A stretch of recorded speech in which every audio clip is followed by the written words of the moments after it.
अभिनंदन, आभार और बहुत बहुत स्वागत है दोस्तों ज्योतिष विज्ञान के इस ऐतिहासिक चैनल पर। और मैं हूं आप सबका एस्ट्रो दोस्त रुपेन आर शाह। मैं कई बार अपनी अलग अलग प्रेडिक्शंस में कह चुका हूं कि ब्रह्मांड में जब भी कोई विशिष्ट ग्रह गोचरीय अवस्थाएं बनती है तो हम माने या ना माने, हम स्वीकार करें या ना करें, लेकिन उसका प्रभाव पूरे भूभाग के ऊपर पड़ता है, हम सभी के ऊपर पड़ता है। और ऐसा ही एक ग्रहीय बदलाव कल 4 सितंबर 2023 को हुआ है, जो 31 दिसंबर 2023 मतलब 2023 के अंत भाग तक चलेगा। देवगुरु बृहस्पति कल से वक्री हो चुके हैं। अब ये कोई असामान्य सी घटना नहीं है, ये प्रतिवर्ष होता है। हर साल ऑलमोस्ट 120 दिन के आसपास देवगुरु वक्री रहते हैं। वक्री होना मतलब उल्टा चलना नहीं है, लेकिन हमें यह आभास होता है कि वो उल्टे जा रहे हैं, उनकी स्पीड कम होने के कारण। तो खास क्या है इस बदलाव के कारण? स्लो मूविंग प्लैनेट्स जो भी होते हैं, मतलब देवगुरु बृहस्पति, न्याय के देवता शनिदेव, राहु और केतु, ये 4 स्लो मूविंग प्लैनेट्स किसी के भी जीवन में बहुत बड़ा इंपैक्ट डालते हैं। और एट प्रेजेंट चारों के चारों वक्री चल रहे हैं। राहु और केतु तो सदैव वक्री चलते हैं। न्याय के देवता शनिदेव पहले से वक्री चल रहे थे, और अब देवगुरु बृहस्पति भी कल से वक्री अवस्था में आ गए हैं। तो चारों स्लो मूविंग प्लैनेट्स आज की तारीख में वक्री अवस्था में है। तो क्या प्रभाव रहेगा आपके लग्न और राशि दोनों के हिसाब से? देखिए, मान लीजिए आपका मिथुन लग्न है और कन्या राशि है, तो मिथुन लग्न का ये जो फलादेश है वो आपको 70% के आसपास मिलेगा। और राशि वाला जो है वो भी देखिए, एक ही लग्न और एक ही राशि है तो दूसरा कोई वीडियो देखने की आवश्यकता नहीं रहेगी। राशि वालों को भी कई लोगों को लगेगा कि शायद इनके जीवन का वृत्तांत ही यहाँ पे बताया जा रहा है। और जो कुछ भी अभी मैं बताने वाला हूँ, अगर वो सारे घटनाक्रम पिछले 1.5 साल में आपके जीवन में हुए हैं तो सबसे पहले तो वीडियो को लाइक कर दीजिएगा। इस परिवार के साथ नहीं जुड़े हैं तो चैनल को सब्सक्राइब करके साथ वाला बेल आइकॉन दबा के ऑल के ऊपर क्लिक कर दीजिएगा, ताकि ऐसी ही प्रिडिक्शंस आपको समय समय पे मिलती रहे। अपनों को तो आप फॉरवर्ड करेंगे, लेकिन जितने भी सोशल मीडिया के माध्यम है वहां पे भी इसे जरूर से फॉरवर्ड कर दीजिएगा। राहु अप्रैल 2022 में आपके लाभ भाव में आए थे और साइमल्टेनियसली केतु आपके पंचम भाव में गए थे। अब उस समय पे शायद बहुत सारे जगह पे आपने पढ़ा होगा, ट्रेडिशनल ज्योतिष में कहा जाता है कि लाभ भाव का राहु बहुत ही अच्छा होता है और उसी तरह से पंचम भाव का केतु भी अच्छा माना जाता है। लेकिन ट्रेडिशनल वे से देखने का तरीका अलग है। जो भी मिथुन लग्न और मिथुन राशि वाले होंगे उनको पता होगा कि ये भैया चीज़ें ठीक नहीं हुई थी, ऊपर से चीज़ें बिगड़ना शुरू हुई थी। किस प्रकार से? लाभ भाव में पुरुष तत्व की राशि मतलब मेष राशि, मंगल की राशि में राहु, मंगल और राहु की कभी भी पट्टी नहीं है। पुरुष तत्व की राशि में राहु अच्छा फल नहीं देते हैं, तो आपके लाभ में ये कहीं ना कहीं बाधाएं उत्पन्न करने का काम कर रहे थे। जनवरी 2023 से शनिदेव आपके भाग्य भाव में आए, उससे पहले आपके अष्टम स्थान से चल रहे थे। तो अष्टम स्थान का शनि भी आपको पिछले 2-2.5 सालों से परेशान कर रहा था। भाग्य भाव में आने के बाद धीरे धीरे वो चीज़ें सुचारू रूप से चलाने की कोशिश कर रहा था। तब अप्रैल 2022 से चीज़ें यहाँ पे बिगड़ना शुरू हो गई। तो पिछले 1.5-2 साल से मिथुन राशि वालों ने एक प्रकार से जकड़न सी महसूस की होगी। सर के ऊपर गजब का भारीपन महसूस आप कर रहे होंगे।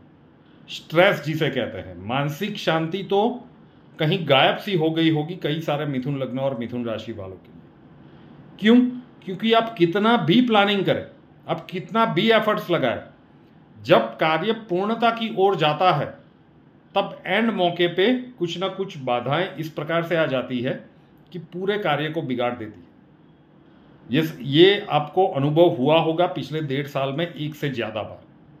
और उसके कारण आपके आत्मविश्वास में कमी, फिर आपकी जो साहसिक वृत्ति है कि ये करना चाहिए, उसमें एक प्रकार का डर बैठ गया कि अगर मैंने ये किया और सफल नहीं हुआ तो। उसके कारण भी अपने आप अपने पैर रोक के रखे हैं। अब जब भी आगे बढ़ने के लिए जाते होंगे केतु ने आपके पैरों में एक प्रकार की बेड़ियां लगा दी थी। सोचिए जरा कि सर के ऊपर किसी ने भारी भरकम वजन रख दिया है और पाँव में बेड़ियां लगी हुई है, आप आगे कैसे बढ़ेंगे। तो इस प्रकार की मनोस्थिति बनी होगी। क्योंकि पंचम स्थान का केतु था तो संतान रिलेटेड बहुत सारी चिंताएं, खर्च या समस्याएं पिछले 1.5-2 साल में कई सारे मिथुन लग्न या मिथुन राशि वालों के साथ हुई होगी। पारिवारिक सामंजस्य में कमी का एहसास भी इसने करवाया होगा। पंचम स्थान कई केसेस में मैरिज लाइफ के स्पाउस के साथ, वैसे कई लोग कहते हैं वो तो सप्तम स्थान होता है, जी नहीं, पंचम स्थान भी होता है। तो वहाँ पे मैरिज लाइफ के स्पाउस के साथ ट्यूनिंग में थोड़ी सी गड़बड़ी ये भी क्रिएट किया होगा।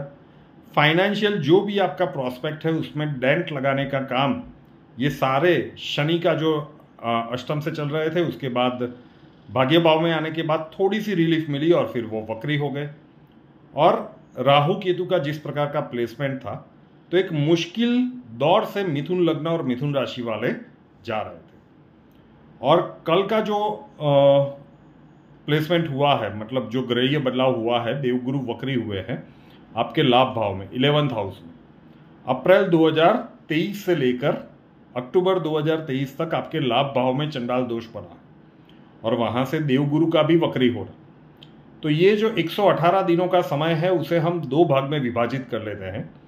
4 सितंबर 2023 से लेकर 5 नवंबर 2023 तक का जो समय है वो अब आपका एक्सट्रीम पॉइंट आएगा। जो कुछ भी आप पिछले कुछ समय से झेल रहे थे उसका अब एक्सट्रीम पॉइंट आ सकता है। डरने की आवश्यकता नहीं है, आपने ऑलमोस्ट वो दुख का सागर है जो समंदर है उसे पार कर लिया है। अब फूंक फूंक के कदम रखिए। कोई भी बड़ा या एडवेंचरस डिसीजन कम से कम 5 नवंबर 2023 तक मत लीजिए, मतलब ये दिवाली शांति से जाने दीजिए। 30 अक्टूबर को राहु का राशि परिवर्तन हो जाएगा। पूरी सीरीज हमने बताई है कि किस प्रकार से राहु उसके बाद मिथुन वालों के लिए खुशियों की सौगात लेकर आ रहे हैं। और जब राहु निकल जाएंगे तो लाभ भाव में रह जाएंगे देवगुरु अकेले। तो फिर देवगुरु का जलवा शुरू होगा। 5 नवंबर को शनिदेव भाग्य भाव में मार्गी हो जाएंगे।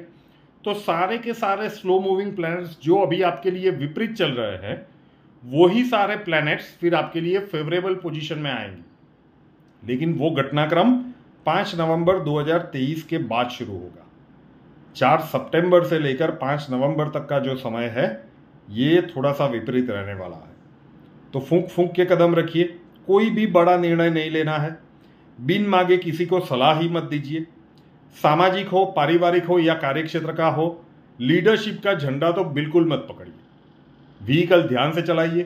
संतान अगर एडोलेंस एज या उससे ऊपर की है तो अगर किसी बात में आप उन्हें सलाह देने की कोशिश कर रहे हो और वो नहीं मान रहा है तो कुछ समय के लिए छोड़ दीजिए। नहीं मान रहा है उस समय के लिए छोड़ दीजिए। थोड़े समय के बाद परिस्थितियां थोड़ी सी अपने आप ही सुधरती जाएगी, फिर आपकी बात मानेगा ही सही और उस हिसाब से वर्तन भी करेगा। लेकिन ऑन द स्पॉट उसे कन्विंस करने के लिए गए तो फिर परिस्थितियां विपरीत बन सकती है। सेम चीज आपके मैरिज लाइफ के स्पाउस के साथ भी एप्लीकेबल होती है, स्पेशली 5 नवंबर 2023 तक।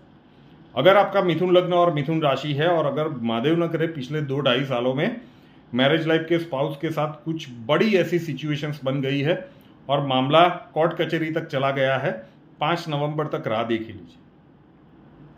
परिस्थितियां उस हद तक बदलेगी कि आप सोच में पड़ जाएंगे कि जहां पे कोर्ट कचहरी की बात चल रही थी वहां से ये पूरा वापिस फैमिली प्रोस्पेक्ट्स में बात कहां पे आ गई। जब भी ये प्लैनेटरी पोजीशंस बदलेगी 5 नवंबर 2023 के बाद आपके लिए काफी अनुकूल परिस्थितियां आने वाली है। लेकिन 4 सितंबर 2023 से लेकर 5 नवंबर 2023 तक का जो समय है ये विशेष सावधानी का रहेगा। पिछले 1.5-2 साल से जो कुछ भी आपने झेला है उसका एक्सट्रीम पॉइंट अब शुरू होगा। तो अपने आप को मानसिक रूप से सज्ज कर लीजिए कि ये आखिरी पड़ाव है जो हमें बहुत ही कम नुकसान के साथ पार कर लेना है। जितना नुकसान कम हुआ उसे ही अपना फायदा मान लीजिए और जैसे ही परिस्थितियां अपनी फेवर में आती है उसके बाद पूरी तरह से एंकर करना शुरू कीजिए, चाहे वो सामाजिक क्षेत्र में हो, पारिवारिक क्षेत्र में हो, कैरियर प्रोस्पेक्ट्स में हो या फिर आर्थिक दृष्टिकोण से हो, उन सारे क्षेत्रों में वो आपके लिए लाभ की स्थितियां पैदा करेगा। ग्रेजुअली करेगा, लेकिन करेगा यह निश्चित बात है। लेकिन वो समय 5 नवंबर 2023 के बाद शुरू होगा। वक्री गुरु का ये शुरुआती फेज 4 सितंबर 2023 से लेकर 5 नवंबर 2023 तक का समय बहुत ही विपरीत है। इसे एकदम शांति और धैर्य के साथ निकाल दीजिए। उसके बाद परिस्थितियां आपके लिए ग्रेजुअली ही सही लेकिन बहुत अच्छी बनने वाली है। जो कुछ भी घटनाक्रम बताया, अगर वो मिथुन लग्न, मिथुन राशि वालों के जीवन में बना है तो कृपया कमेंट्स में जरूर से बताइएगा, क्योंकि आपके कमेंट्स नए दर्शकों को प्रोत्साहित करते हैं कि जो कुछ भी हमने कहा है उसमें सत्यता कितनी है। तो उतना जरूर से कीजिएगा। सत्यता है जो पास्ट में बताई है, तो यकीन मानिए 5 नवंबर के बाद जो हम पॉजिटिव चीज़ें बता रहे हैं वो भी होने वाला है। लेकिन इन ड्यूरेशन एक tough phase, should I correct, the toughest phase अब शुरू होने के लिए जा रहा है, तो उसे संभाल के निकाल दीजिए। चैनल को सब्सक्राइब नहीं किया है तो कर लीजिए, साथ वाला बेल आइकन दबा दीजिए और उसके बाद ऑल के ऊपर क्लिक कर दीजिए। वीडियो को अपनों को तो शेयर कीजिएगा, लेकिन सोशल मीडिया के माध्यम पे भी एक बार जरूर से शेयर कर लीजिएगा। रूपेनार शाह नाम के इस यूट्यूब चैनल को अभी तक सब्सक्राइब नहीं किया है तो कर लीजिए, साथ वाला बेल आइकन दबा दीजिए और उसके बाद 3 ऑप्शंस आएंगे, ऑल के ऊपर क्लिक कर दीजिए ताकि हर नए वीडियो की नोटिफिकेशन आपको सबसे पहले मिलती रहे। और हमसे अगर लाइफ के किसी प्रॉब्लम के लिए सॉल्यूशन चाहते हैं, स्वागत है आपका। व्हाट्सएप नंबर थंबनेल में दिया हुआ है। कॉल मत कीजिएगा, कॉल्स हम नहीं ले पाएंगे। अपना नाम, बर्थ डिटेल्स और प्रॉब्लम्स डिटेल्स के साथ व्हाट्सएप नंबर 9714443110 9714443110 उसके ऊपर लिख दीजिए। अक्षय जी आपको वहां पे मिलेंगे, प्रोसीजर वहां पे समझा दिया जाएगा। नए वीडियो के साथ फिर मिलेंगे। जय हिंद।